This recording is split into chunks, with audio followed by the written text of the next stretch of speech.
গত 14 বছরে যত হামলা হয়েছে, লুটপাট হয়েছে, অগ্নিসংযোগ হয়েছে, প্রত্যেকটির সঙ্গে আমরা দেখেছি এই আমাদের আওয়ামী লীগ দুর্দল। আমরা একসাথে আওয়ামী লীগকে ভোট দিই। আওয়ামী লীগ হিন্দুদের জন্য তো কিছু করেই নাই, বরং হিন্দুদের সম্পত্তি এনিমি প্রপার্টি করে কিভাবে দখল করা যায় সেই কাজগুলো করেছে। রমনা কালী মন্দির 1973 সালে 13 মে বুলডোজার দিয়ে তারা ভেঙেছে। এখনো পর্যন্ত যত মন্দির, এই যে গত 14 বছরে যত হামলা হয়েছে, লুটপাট হয়েছে, অগ্নিসংযোগ হয়েছে, প্রত্যেকটির সঙ্গে আমরা দেখেছি এই আমাদের আওয়ামী লীগ দুর্দল। আমরা জাতীয় পার্টিতে, যেটা আমাদের নবুলদা বলেছেন যে জাতীয় পার্টিকে আমরা ওইভাবে ভোট দেই নাই, তিনি নিজে যেতে আমরা এখন যেমন প্রত্যেকটি রাজনৈতিক আমাদের সামাজিক সংগঠন, অন্যান্য সংগঠন যেভাবে মিছিল, মিটিং, বিক্ষোভ, প্রতিবাদ করি, দাবি দেওয়া করি, তখন কিন্তু হিন্দুরা এইভাবে দাবি দেওয়া করে নাই।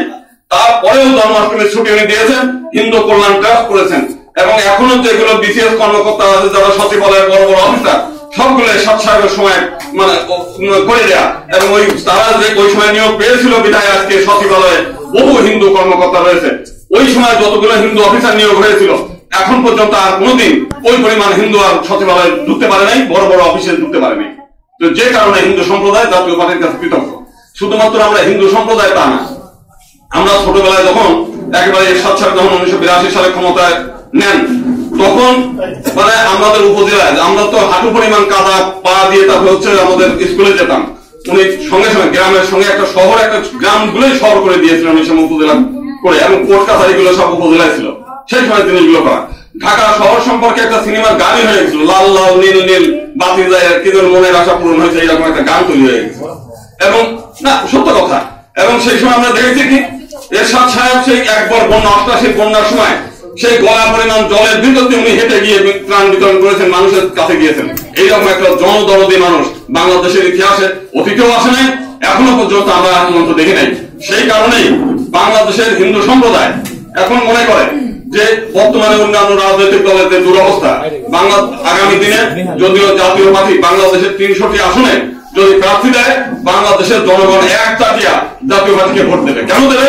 তারা সত্যিকার অর্থে এই দলটার মধ্যে কোনো লুকোচুরি নাই, কোনো ধস্তাচুরি নাই, যা বলেন তা করেন। এবং এরশাদ সাহেবকে আমরা দেখেছি সেই কাজগুলো করতে, এবং তার ভাই অত্যন্ত সদাবাদী, অত্যন্ত ভালো মানুষ। এখন আপন ভাই যেভাবে যে গুণাবলী থাকা দরকার আমরা দেখেছি, তার কাছে থেকে দেখেছি।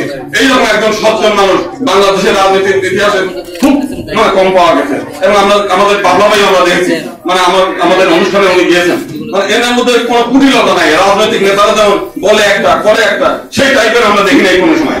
তো সেই কারণেই আজকে হিন্দু মহাজোট মনে করেন যে যদি আজকে জাতীয় পার্টি ক্ষমতায় আবার আসেন, আমরা একটা দাবি দেওয়া করি সবসময় যে জাতীয় সংসদে আমাদের হিন্দু সম্প্রদায়ের সংরক্ষিত আসন এবং পৃথক নির্বাচন ব্যবস্থা মানে পুনঃপ্রতিষ্ঠা এই জন্য বলছি যে একসময় এটা ছিল আমাদের 72টি সিট ছিল পার্লামেন্টে, সেইটে কৌশলে কেড়ে নেওয়া হয়েছে। আজকে আমাদের কথা বলার মতো কিছু নাই।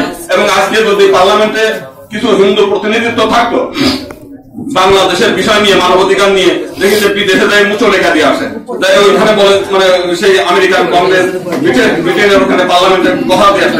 যদি আজকে আমাদের পার্লামেন্টে 2-4 জন হিন্দু প্রতিনিধিত্ব থাকতো, তারা এই পার্লামেন্টে দেশের সমাধান হতো, বাংলাদেশের ভাবমূর্তি বিদেশে যে নষ্ট হতো না। আজকে আমাদের ভাবমূর্তি গুলো আমরা নষ্ট করি বিদেশে গিয়ে, বাংলাদেশের মাইনরিটি নির্যাতন অমুকতম কানান।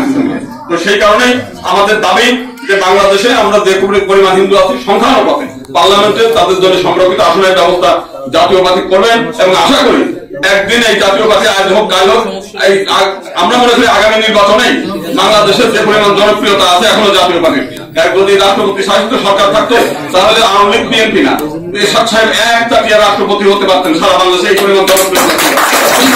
ওনারা কৌশল করে সংসদীয় গণতন্ত্র এনে সেই ব্যবস্থাটা নষ্ট করেছেন। তা আমরা মনে করি আগামীতেও এই যদি জাতীয় পার্টি যে ধারা অব্যাহত আছে, যে সততা নিষ্ঠার সঙ্গে জনগণের কাজ করছে, জাতীয় পার্টি যদি সারা দেশে প্রার্থী দেয়, বাংলাদেশের সকল হিন্দু সম্প্রদায় শুধু না, সকল মানুষের প্রাণের দাবি হচ্ছে জাতীয় পার্টিকে আরেকবার ক্ষমতায় দেখা। তো আমরা